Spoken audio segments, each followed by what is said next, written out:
आदरणीय मेरे प्रिय दोस्तों, भक्तों, आप भगवत प्रेमियों, क्या आप जानते हैं कि धृतराष्ट्र के मनोभाव कैसे थे? दोस्तों, महाभारत में धृतराष्ट्र के मनोभाव कुछ घटनाओं का सार रूप में परिगणन करने के पश्चात धृतराष्ट्र के मनोभाव की झांकी आपके सामने प्रस्तुत कर रहा हूँ। दोस्तों, धृतराष्ट्र ने कहा कि हे संजय, आप मेरी बात सुनो, तुम प्राज्ञ हो, मेरे ऊपर क्रोध मत करना। मेरा मन युद्ध में नहीं है और ना ही मुझे कुरुओं का नाश ही अच्छा लगता है। अपने और पांडु के पुत्रों में भी मैं भेद नहीं मानता, पर मैं वृद्ध हूँ। मेरे उद्धत पुत्र मुझसे डांट डपट करते हैं। मैं कुछ तो अंधे होने की दीनता से और कुछ पुत्रों की प्रीति से यह सब सह लेता हूँ और उस जड़ दुर्योधन को की भांति मोह के जाल में फंस जाता हूँ। इस खिन्न मन की स्थिति में पड़े हुए धृतराष्ट्र मूल महाभारत की कहानी के छूटे हुए तार को पुनः वीर काव्योचित गौरव युक्त छंद और शैली से आगे बढ़ाते हैं। दोस्तों, इसमें 55 श्लोक धुरंधर छंद एवं शब्द योजना और सूत्र रूप में कथा को कहने की विशेषता के कारण अत्यंत प्राचीन हैं, जो महाभारत के मूल वीर गाथात्मक रूप की स्मृति करवाते हैं। जब मैंने सुना कि अर्जुन ने धनुष को खींचकर लक्ष्य को भेद दिया और सब राजाओं के सामने द्रौपदी को जीत लिया, तब मुझे विजय की आशा नहीं रही। जब मैंने सुना कि द्वारका में माधव की बहन सुभद्रा को अर्जुन ने बलपूर्वक ब्याह लिया और फिर युद्ध करने के स्थान पर बलदेव और वासुदेव कृष्ण दायाज लेकर इंद्रप्रस्थ पहुंच गए, तब मुझे विजय की आशा नहीं रही। संजय, जब मैंने सुना कि देवराज इंद्र की मूसलाधार वृष्टि को अर्जुन ने अपने बाणों से रोक दिया और खांडव वन में अग्नि की भूख बुझा दी, तब मुझे विजय की आशा नहीं रही। संजय, जब मैंने यह सुना कि शकुनि ने अक्षद्यूत में युधिष्ठिर का राज्य जीतकर उसे हरा दिया और फिर भी उसके चारों अद्वितीय भाई रुष्ट होने के स्थान में उसके पीछे पीछे चल दिए, तब मुझे विजय की आशा नहीं रही। हे संजय, जब मैंने यह सुना कि आंसुओं से रुंधे हुए कंठ वाली एक वस्त्र से शरीर ढके हुए दुखिया द्रौपदी को रजस्वल अवस्था में ही अनाथ की भांति मेरे पुत्र सभा में खींच लाए, तब इस घोर पाप की प्रतिक्रिया से भयभीत मुझे विजय की आशा नहीं रही। संजय, जब मैंने यह सुना कि वन को प्रस्थान करते हुए पांडव सब भांति दुखी होकर भी अपने ज्येष्ठ बंधु की प्रसन्नता के लिए केवल धर्म पर ही आरूढ़ रहे, तब मुझे विजय की आशा नहीं रही।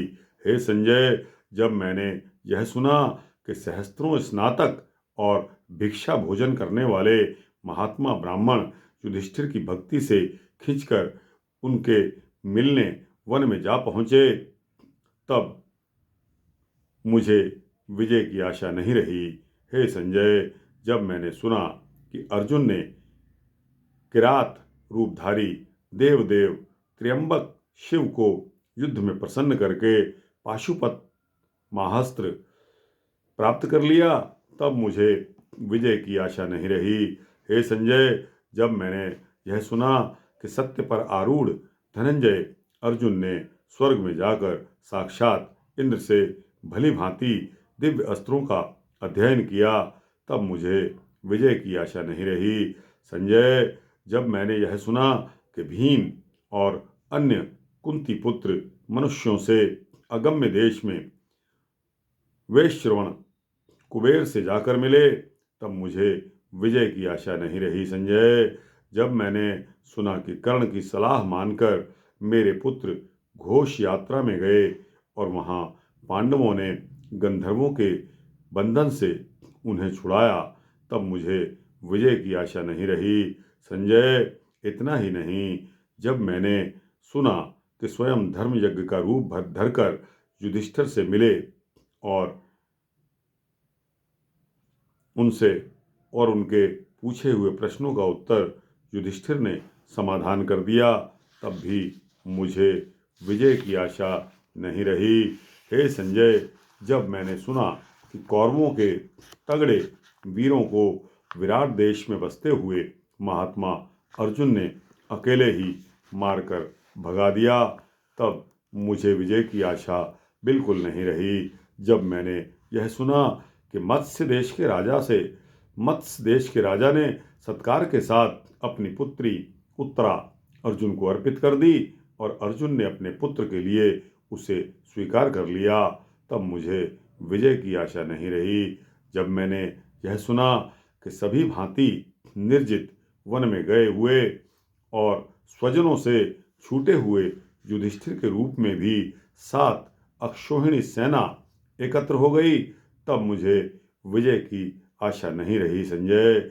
जब मैंने नारद से सुना कि नर नारायण के रूप में कृष्ण और अर्जुन को वह सदा ब्रह्मलोक में देखते हैं, तब मुझे विजय की आशा नहीं रही संजय। इतना ही नहीं, जब मैंने सुना कि वह माधव वासुदेव, जिनके एक चरण न्यास से यह सारी पृथ्वी परिमित है, सब प्रकार पांडवों के पक्ष में हैं, तब मुझे विजय की आशा नहीं रही। और जब मैंने सुना कि कर्ण और दुर्योधन ने कृष्ण को पकड़ लेने की सूझ बांधी और कृष्ण ने उन्हें अपना विराट रूप दिखला दिया, तब मुझे विजय की आशा नहीं रही। जब मैंने सुना कि कृष्ण के प्रस्थान करने पर रथ के आगे अकेली खड़ी हुई कुंती को केशव ने सांत्वना दी, तब मुझे विजय की आशा बिल्कुल नहीं रही। जब मैंने सुना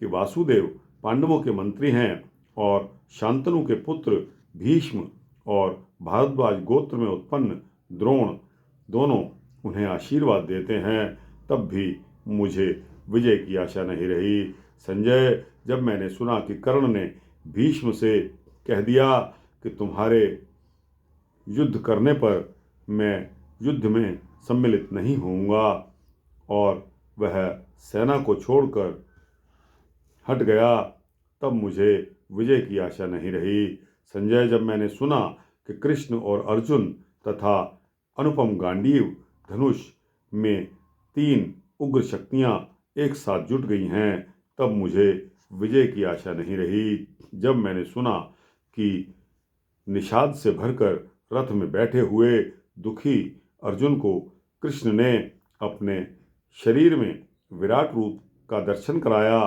तब मुझे विजय की आशा बिल्कुल नहीं रही। हे संजय, जब मैंने यह सुना कि अमित्रघाती भीष्म युद्ध में सहस्त्रों रथियों का नाश तो कर रहे हैं, किंतु सामने दिखाई देने वाले पांडवों में से कोई नहीं मरता, तब मुझे विजय की आशा बिल्कुल नहीं रही संजय। जब मैंने सुना कि अत्यंत शूर युद्धों में अजेय भीष्म अर्जुन द्वारा शिखंजी की ओट में मार दिए गए, तब मुझे विजय की आशा बिल्कुल नहीं रही। जब मैंने यह सुना कि अनेक सोम क्षत्रियों की मार काट करके बूढ़े वीर भीष्म भी स्वयं शरशैया पर पड़ गए और उन बाणों के रंग बिरंगे पुंखों से घिर गए, तब मुझे विजय की आशा नहीं रही संजय। जब मैंने यह सुना कि भीष्म के पानी मांगने पर अर्जुन ने पाताल फोड़ जल से भीष्म को तृप्त कर दिया, मुझे विजय की आशा जाती रही संजय। जब मैंने सुना कि शुक्र और सूर्य दोनों ग्रह पांडवों की विजय के अनुकूल हैं और हमारी छावनी में नित्य सियार रोते हैं, तब मुझे विजय की आशा बिल्कुल नहीं रही। जब मैंने सुना कि द्रोण समर में विविध प्रकार की अस्त्र विधि का प्रदर्शन करके भी किसी श्रेष्ठ पांडवों को नहीं मार सके, तब मुझे विजय की आशा बिल्कुल नहीं रही। जब मैंने सुना कि अर्जुन के नाश के लिए आते हुए हमारी ओर के महारथी संसप्तों को उल्टे अर्जुन ने ही मार गिराया, तब मुझे विजय की आशा बिल्कुल नहीं रही। जब मैंने सुना कि शस्त्रधारी द्रोणाचार्य से सुरक्षित एवं औरों से अभेद्य चक्रव्यूह को भेद कर सुभद्रा पुत्र अभिमन्यु अकेले ही उसमें घुस गया, तब मुझे विजय की आशा बिल्कुल नहीं रही। जब मैंने सुना कि अर्जुन के सामने अशक्त रहने वाले वे महारथी बालक अभिमन्यु को घेर कर और उसका वध करके प्रसन्न होने का ढोंग करने लगे, तब मुझे विजय की आशा बिल्कुल नहीं रही। और जब मैंने सुना कि अभिमन्यु को मारकर मूढ़ धृतराष्ट्र प्रसन्नता से चिल्लाने लगा और उधर अर्जुन ने जयद्रथ के ऊपर अपने क्रोध का ज्वालामुखी छोड़ दिया, तब मुझे विजय की आशा बिल्कुल नहीं रही। जब मैंने सुना कि अर्जुन ने जयद्रथ वध की अपनी प्रतिज्ञा शत्रु दल के बीच में पूरी कर दी, तब मुझे विजय की आशा बिल्कुल नहीं रही। संजय, जब मैंने सुना कि अर्जुन के रथ के घोड़ों के थक जाने पर कृष्ण ने स्वयं अपने हाथ से उन्हें खोलकर जल पिलाया और खिला पिलाकर पुनः जोड़कर रथ में लगा दिया, तब मुझे विजय की आशा नहीं रही। संजय, जब मैंने सुना कि अपने घोड़ों के तरोताजा हो जाने पर रथ में बैठकर गांडीवधारी अर्जुन ने जब सभी योद्धाओं को छेक लिया, तब मुझे विजय की आशा नहीं रही। जब मैंने सुना कि द्रोणाचार्य की हस्ती दुर्मद सेना को दलित करके सात्यकी कृष्ण और अर्जुन से जा मिले, तब मुझे विजय की आशा नहीं रही। जब मैंने यह सुना कि कर्ण ने भीम को पकड़कर भी केवल कुछ कह सुनकर और धनुष की नोक से कोंचकर छोड़ दिया, तब मुझे विजय की आशा नहीं रही। जब मैंने यह सुना कि द्रोण, कृतवर्मा, कृपाचार्य, कर्ण, अश्वत्थामा और शल्य जैसे शूरवीरों ने भी जयद्रथ के वध को चुपचाप सह लिया, तब मुझे विजय की आशा नहीं रही। जब मैंने सुना कि देवराज इंद्र द्वारा प्रदत्त दैवी शक्ति को कृष्ण ने कर्ण से घटोत्कच पर चलवाकर उसे छल दिया, तब मुझे विजय की आशा बिल्कुल नहीं रही। जब मैंने सुना कि जिस शक्ति से समर में अर्जुन का नाश होने को था उसे सूतपुत्र कर्ण ने पहले ही छोड़ दिया, तब मुझे विजय की आशा बिल्कुल नहीं रही। जब मैंने यह सुना कि धृतराष्ट्र ने धर्म का उल्लंघन करके रथ में अकेले बैठे हुए प्राणोत्सर्ग के व्रती द्रोणाचार्य को मार डाला, तब मुझे विजय की आशा नहीं रही। जब मैंने सुना कि द्वैरथ युद्ध में सब लोगों के सामने माद्री पुत्र नकुल अकेले अश्वत्थामा से भिड़ गए, तब मुझे विजय की आशा बिल्कुल नहीं रही। जब मैंने यह सुना कि द्रोण की मृत्यु के पश्चात द्रोण पुत्र अश्वत्थामा दिव्य नारायण अस्त्र का प्रयोग करके भी पांडवों का अंत नहीं कर सका, तब मुझे विजय की आशा बिल्कुल नहीं रही। जब मैंने सुना कि अत्यंत शूर कर्ण को भी पार्थ ने भाई भाई के उस युद्ध में मार डाला, तब मुझे विजय की आशा बिल्कुल नहीं रही। संजय, जब मैंने सुना कि अश्वत्थामा, कृपाचारी, दुशासन और उग्र कृतवर्मा ने युधिष्ठिर को अकेले में पाकर भी कुछ नहीं किया, तब मुझे विजय की आशा बिल्कुल नहीं रही। जब मैंने सुना कि युधिष्ठिर ने मध्यराज शल्य को, जो कृष्ण के सामने डर जाता था, मार डाला, तब मुझे विजय की आशा नहीं रही। संजय, जब मैंने सुना कि कलह द्यूत के मूल छतछंदी पापी शकुनी को सहदेव पांडव ने संग्राम में मार दिया, तब मुझे विजय की आशा नहीं रही संजय। जब मैंने सुना कि दुर्योधन विरथ और भग्न दर्प होकर सरोवर के जल में जा सोया, तब मुझे विजय की आशा नहीं रही संजय। जब मैंने सुना कि कृष्ण के साथ पांडव गंगा हृदय में छिपे हुए असहनशील दुर्योधन को जाकर डपटने लगे, तब मुझे विजय की आशा नहीं रही।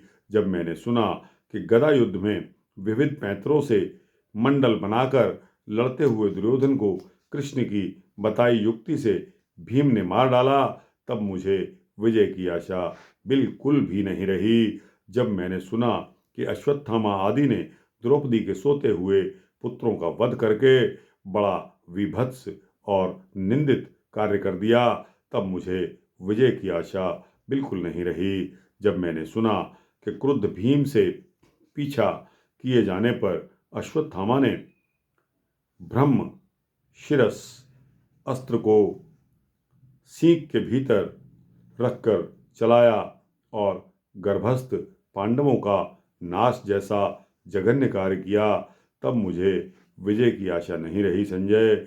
जब मैंने सुना कि अर्जुन ने भी अपने ब्रह्मशिरस अस्त्र को चलाकर उससे अश्वत्थामा के अस्त्र को काट दिया और अश्वत्थामा को अपने मस्तक की मणि देनी ही पड़ी, तब मुझे विजय की आशा नहीं रही संजय।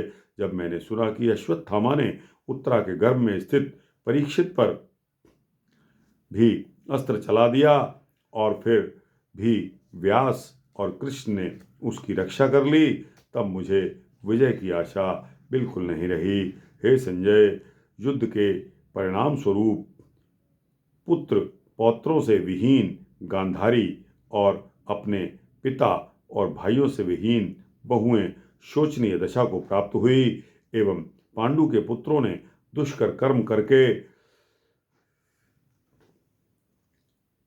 अस्पत्व राज्य प्राप्त कर लिया। इस महाकुंभ में, इस महायुद्ध में 18 अक्षौहिणी सेना काम में आ गई और केवल 10 योद्धा शेष रहे, 3 हमारे और 7 पांडवों के। इन अति प्राचीन श्लोकों में भारत युद्ध और क्रूर पांडवों के चरित्र की पूरी रूपरेखा आ गई है। निश्चय ही महाभारत का असली टाट थाट यही रहा होगा, जिसके ऊपर वैदिक और लौकिक उपाख्यानों, गाथाओं, अनेक धार्मिक विश्वासों, नीतिपरक और धर्मपरक संवादों की एक विस्तृत छाजन छा दी गई। फलतः मूल रूप में निखरे और साफ सुथरे वीर गाथा काव्य ने राष्ट्रीय महाकाव्य और धार्मिक विश्वकोश का रूप धारण कर लिया। तो दोस्तों, मैं समझता हूँ कि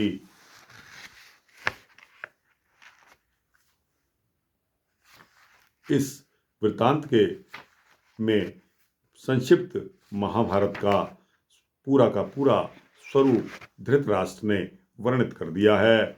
और दोस्तों, यह रही बंसी वाले की कृपा कि वह विजय क्यों नहीं हो सके। दोस्तों, विजय का राग तो धृतराष्ट्र क्या, पूरे के पूरे कौरव ही भूल गए।